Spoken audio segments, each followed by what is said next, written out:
What's up, guys? Welcome back to another video. This is going to be for UFC Vegas 26, Rodriguez versus Waterson, formerly Sandhagen versus Dillashaw. Disappointing to lose that fight, but it is what it is. It should be a pretty solid card either way. And kicking off the night, we got Christian Aguilar versus Carson Harris at 170 pounds. And by the way, guys, there's like some construction going on in the house next door. Hopefully you guys can't hear that in the video, but if you do, my apologies. So we got Christian Aguilar versus Carson Harris at 170 pounds. So Aguilar is 14-7. Pretty good boxing base. He's 1-1 in the UFC with that round 1 knockout over Ivy and a sub loss to Sean Brady. You know, Sean Brady, really promising prospect. Can't really hold that one against him too much. And you know, he's really dangerous in round 1, and he can sense when the finish is near. Like when he smells that blood in the water, he pounces and he really goes to work. He seems to drop off a little bit after the first round. He's got pretty decent wrestling, you know, good from the top, but nothing crazy. He's given up a little bit of size in this matchup, and I feel like he just has a somewhat questionable gas tank, especially if the wrestling comes into play. And you know, we got Carson Harris, where he's a bigger guy, making his UFC debut, 6 feet, 76-inch reach. He's a pretty good wrestler, you know, maybe not as good jiu-jitsu and sub-attack, but in terms of just the wrestling and like the top pressure, he's really good there. He comes with a pretty wrestle-heavy approach, and I mean, Aguilar might have a slight technical advantage on the feet, but I feel like Harris definitely can stand with him. You know, Harris really likes to push the pace. He's got great cardio, and I feel like for those reasons, I do like Harris here. I feel like round 1 is going to be close. Aguilar might even edge him out in round 1. But I just feel like he won't be able to keep that pace up for 15 minutes with Harris, especially if Harris comes to wrestle and really eats at that gas tank. The stand-up is definitely good enough to hang, and it's just made better by the size advantage. So I'm going with Carlston Harris to win this one. Moving on to the next fight, we have Tafon Nchukwi and Junyoung Park at middleweight. So Nchukwi 5-0, much less experience. His toughest test so far has probably been William Knight, but you know, he's risen to the challenge every single time. 5-0, he hasn't lost yet. He's still somewhat green, but he is going to have the size advantage here. You know, lots of volume. He probably is going to land the more powerful shots, which looks good for the judges. And you know, it's a fight, but it's also a beauty pageant at times. You know, the judges are, as we know, quite easily swayed. And you know, just landing those more powerful shots is really gonna, I think, give him an advantage if this does go to the judges. And then you look across the cage at Park, he's 12-4 with a lot more experience, right? Pretty tight boxing, pretty good wrestling, great endurance, you know, good durability, cardio, and you know, pretty decent volume as well. Maybe not the same as Nchukwi, but pretty good. Takedowns could come into play in this fight, and I feel like if Park is going to win this, it's going to be using those takedowns and getting it down. I feel like it might be a little bit difficult just due to the bit of size that he's giving up, but I feel like if Nchukwi can hang in there with the grappling, he could definitely win, but Park is definitely live here too, and I mean, this is a close fight. A lot of people think this is like a lock for Nchukwi. I personally don't agree. I feel like this is a lot closer than people are making it out to be. I could see Park using his experience advantage and his IQ to get a win, but ultimately I feel like Nchukwi can land hard and land often, and that's probably going to give him the edge, so I'll go with Tafon Nchukwi there. Then moving on to Ryan Benoit versus Zaruk Adashev. So for Ryan, he's 10-7, which is not really the greatest record, but you know, he's been struggling a little bit lately. He's got a small reach advantage here. He throws pretty good volume. He's more experienced than Adashev. He's faced the better guys. Maybe not as, probably not as technically skilled on the feet, but he does have he just has like the X factor, guys. I feel like Ryan Benoit just, he isn't technically as good on the feet, but that's from like a kickboxing standpoint. In terms of MMA stand-up, I feel like it's a lot closer than people are kind of making it out to be. Adashev, you know, great kickboxer. There's no denying that. He definitely has the advantage, and you know, in technical kickboxing, he'll have the technique advantage on the feet for sure. But I'm just not sure if he'll be able to turn that into a real advantage here. I'd like to see him throw like a little bit more than he does. You know, 3-3, got that 500 record. It's not really great. In the UFC so far, he was KO'd in 2 punches against Tyson Nam, who I don't really feel is that good, but I mean, the fight is over so quick that we never really got to see what it would look like to begin with, you know what I mean? So you can't really hold, you know, that type of thing against him too much, you know, he just kind of got caught. And then obviously he lost to Muderji in the last fight. That's just a bad matchup for most guys. Muderji, I really like him. I'm a big fan of him personally. So I mean, from a betting standpoint, this one's definitely a pass, but I guess I'll be going with Ryan Benoit on this one. It's a really close matchup. I don't want any action on it, but I'm leaning slightly with Benoit just due to fighting better competition. Almost 3 times the amount of fights and more than double the amount of UFC fights. So I feel like Adashev could win the battle on the feet and get a win, so it's low confidence, but I am going to be going with Ryan in this one. And then moving on to Mike Trizano coming up against Ludovic Klein at 145 pounds. And Mike Trizano's 8-1 coming off an almost 2-year layoff. He's 2-1 in the UFC. And honestly, guys, credit where credit is due, he's been pretty solid. He throws pretty decent volume. He showed some nice striking defense in his last win over Luis Pena. It's a pretty decent win. He looked a lot better than Pena on the feet. His defense was looking good. He was causing Pena to miss a lot. Pena missed a lot of strikes in that. And then the fight with Grant Dawson was very close on the feet, and Trizano probably edged him out in that category, but just couldn't deal with the ground game. And looking across the cage, we got Ludovic Klein at 17-2.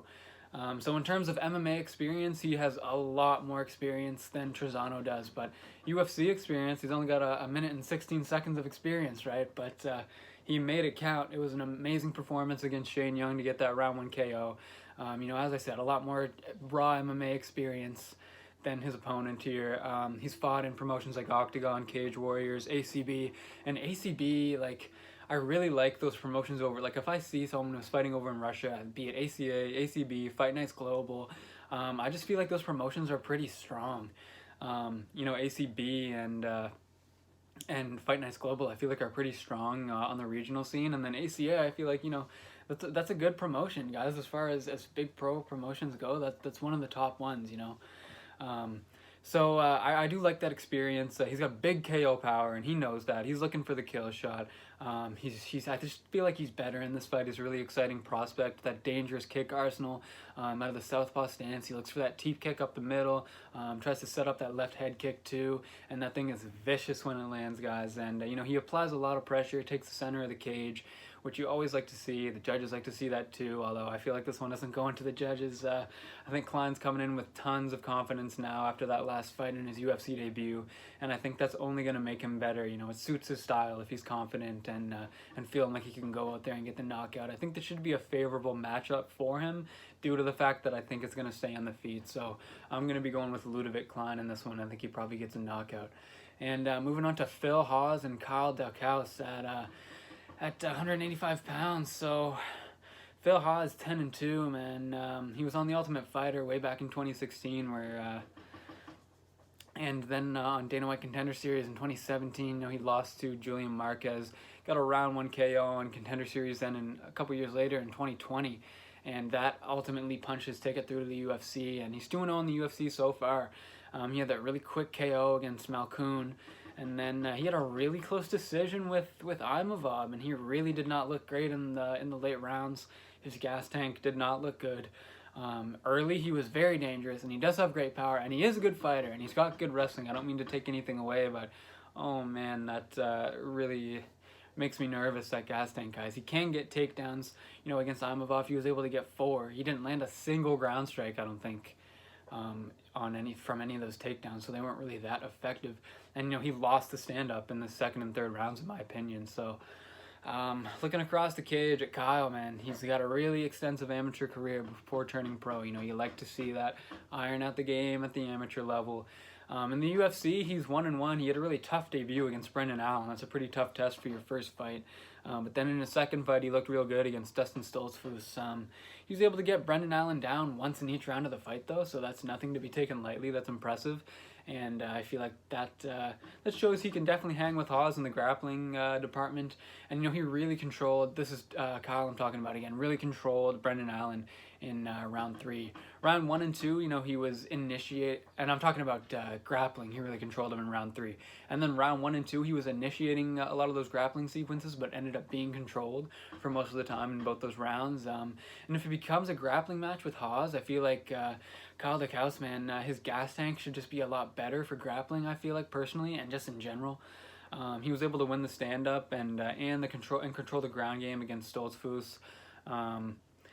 And yeah, I just don't think Hawes is going to be able to keep up into the later rounds. The gas tank issue is a really big issue for me. He's going to be dangerous in round 1, and he's definitely live here. This is a close fight, but I feel that Kyle can have that success at range. And I also feel like he can have success in the grappling, and I just have more faith in his gas tank. So my pick is going to be Kyle Daukaus in this one. And moving on to Ben Rothwell and Felipe Lins at heavyweight, man. It's an interesting fight, man. Rothwell 38-13. That's an absolutely insane amount of pro fights. He has the experience advantage far and away, like not even close.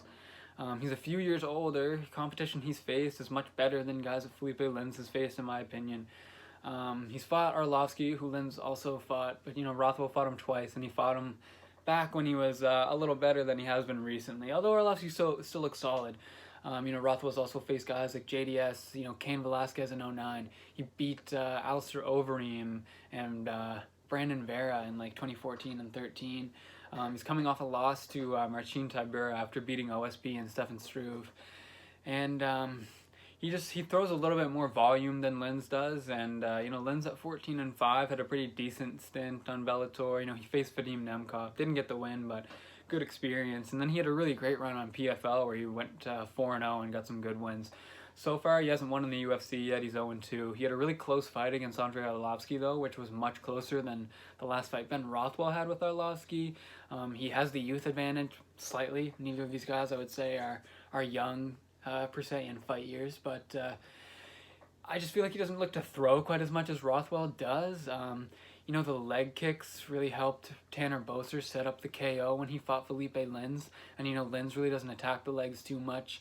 Ben Rothwell doesn't necessarily use his leg kicks that much either, but he does use them, definitely more than Felipe Lins, and he doesn't necessarily use them a lot, but I feel like he could use them to set up some good combinations, some good moments, and just kind of wear on Lins, just keep doing damage, keep touching him up.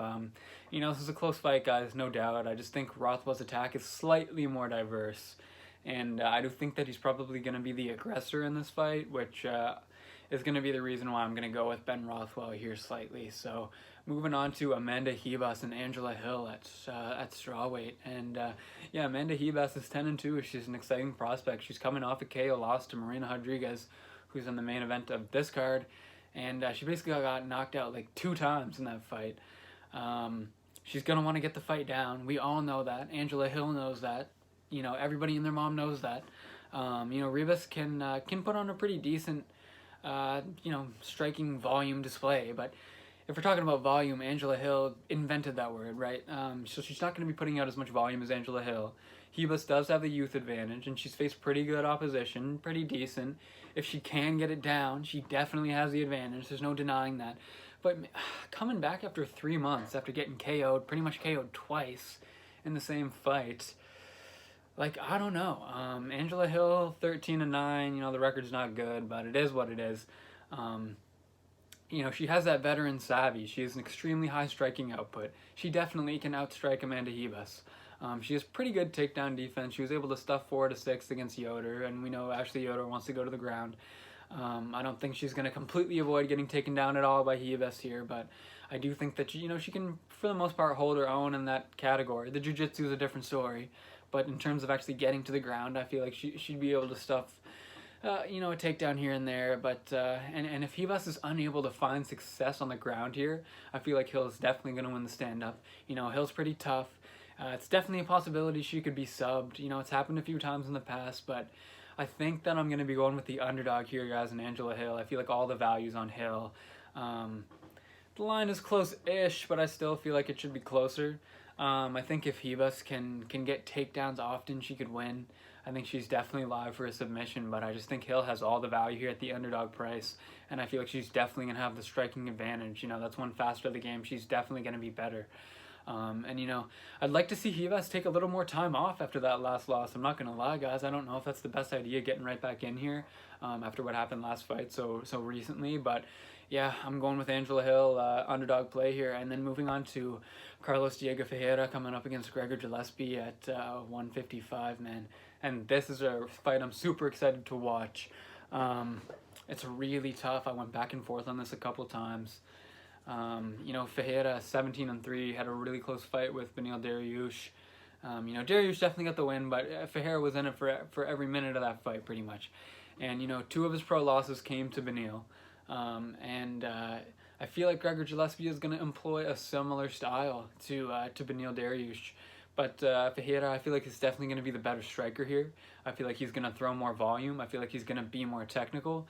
So I feel like on the feet, this is Ferreira definitely. I feel like Ferreira has fought the better competition. He definitely has better jiu-jitsu. Is he going to be able to get sweeps and reversals against Gillespie? I don't know. Gillespie got pretty serious top pressure. And, we saw him struggle kind of with that tenacious grappling of Dariush last time. But, he's hunting submissions the whole time. Like, you can never relax when you're on the ground with Ferreira. But, yeah, I don't know if those sweeps and reversals are going to be super... are going to be plentiful for him in this fight. I'll say that much. If it stays on the feet, I feel like Gregor's going to get pieced up. But I don't really see him getting a submission against Gregor Gillespie. I don't know why. I just don't really see it. Ferreira has had a shorter camp for this fight.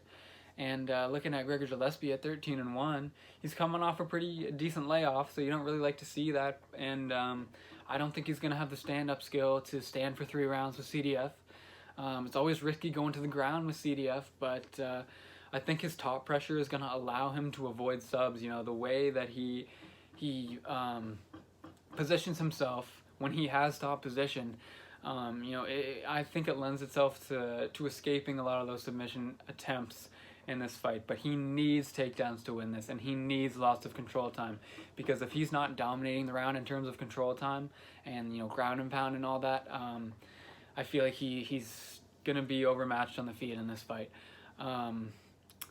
And if he gets the takedowns but loses them or doesn't land damage, or CDF is getting up easily, I mean, Ferreira could definitely curry favor with the judges in this one through his stand-up. And, Gillespie has had a much longer camp, more preparation for this one, so I'm not too confident in this pick, but I'm going to go with Gregor Gillespie. I just find it difficult to bet against that relentless grappling attack after watching Dariush find success with a similar game plan not too long ago.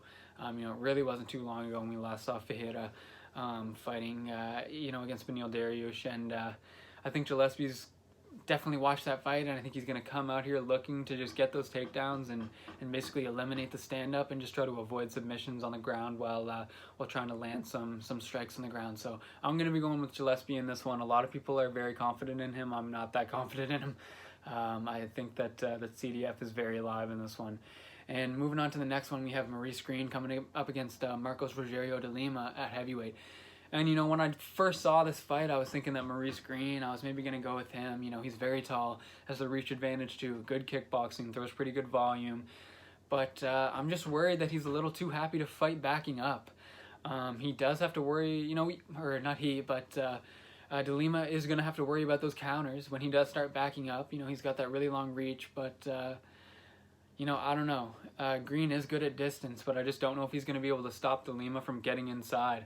Like if you watch that fight against John Vellante, Vellante was able to back him up for a pretty good portion of that, and I feel like the way that Vellante was kind of waiting for that perfect opportunity, de Lima's not going to wait for that. I feel like he's going to explode inside and just try to land a whole bunch of punches, man. Green is just good at distance. But I feel like he's the less aggressive of the two. He's a little more patient, and if you can get inside and push the pace on him, I do think he will struggle. So de Lima is 17-7-1, training out of American Top Team. He's very powerful, looks to close the distance and throw heavy shots, and I feel like that's exactly the type of thing that Maurice Green is going to struggle with. De Lima wants the center of the cage. He wants to lead, which I love to see in any fight, but especially against a guy who's kind of okay to be backing up. I feel like Green is going to probably concede that position to him. And I feel like if de Lima does happen to, find an opportunity to get to the ground and get on top, he has very heavy pressure, and he wants to land that ground and pound. He's a strong guy, and he will get in close and just land flurries. Stylistically, I think it's a decent matchup for him, just due to the fact that Green is a little too happy to fight backing up for my liking.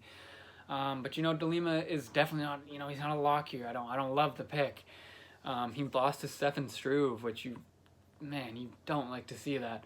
But he completely and utterly dominated the first round. But I don't know if he was gassed or what happened in the second round. He got caught and got submitted. And, I'm going to be going with de Lima here. He loves to come forward and strike. He's going to throw a lot, doesn't wait for the perfect shot. And I just think Green is going to allow him to take the center of the cage and basically get what he wants here. I feel like this is a pretty decent matchup for de Lima, so I'll be going with Marcos Rogerio de Lima in this one. Next, we got Neal Magny and Jeff Neal at welterweight. This is a pretty awesome fight. I'm excited for this. Magny, 24-8. Pretty big height and reach advantage here. Pretty good striker, decent volume. He'll look to get takedowns if it's available, but primarily he's a stand-up guy. I don't see this one spending too much time on the ground. He does not have crazy power or anything like that. Good cardio, training at elevation. He's quick and he's light on his feet, but he can get backed up. He doesn't really like to feel that power. Once that starts happening, he's trying to circle, covering up and stuff, trying to kind of get out of the way rather than throw a bunch of counters. And Jeff Neal is a guy who loves to apply the pressure out of Fortis MMA. He's 13-3. He throws a lot and he throws it hard. He's got the power advantage, no doubt here. Magny seems to struggle with guys who can kind of get inside, close the distance, and start landing hard shots. And I feel like that's going to be exactly Neal's game plan here. He assesses his target, kind of tries to read the defense, and he tries to explode inside and start landing big shots. So I'm going to be going with Jeff Neal here. I just don't think that Magny is going to be able to keep Neal out of the pocket. I think Neal is going to be able to get inside. I think he's going to be able to land heavy shots, and I just don't know if Magny's going to have an answer to that. I feel like he's going to end up covering up, backing up, and Neal's going to be in the lead for this fight. So then that brings us to the co-main event, guys. We have Donald Cowboy Cerrone up against Alex Morono at 170 pounds. So Cerrone is 36-15 with way more experience, going through a bit of a rough patch at this point in his career, but all the guys that he's fighting are guys that you pretty much would expect him to lose to. He's got decent stand-up, he's definitely going to have the ground advantage in this one, in my opinion. I think he's going to be looking for the takedowns. That's got to be the game plan here, and I think he can probably get them. Morono is coming in at 18-7. He already has questionable cardio, and he's coming in on short notice. I think it should be very competitive on the feet for as long as it's there, but I don't think he can avoid the takedowns in the ground game for 3 rounds. He's definitely live because I just don't trust Cowboy that much at 38 years old.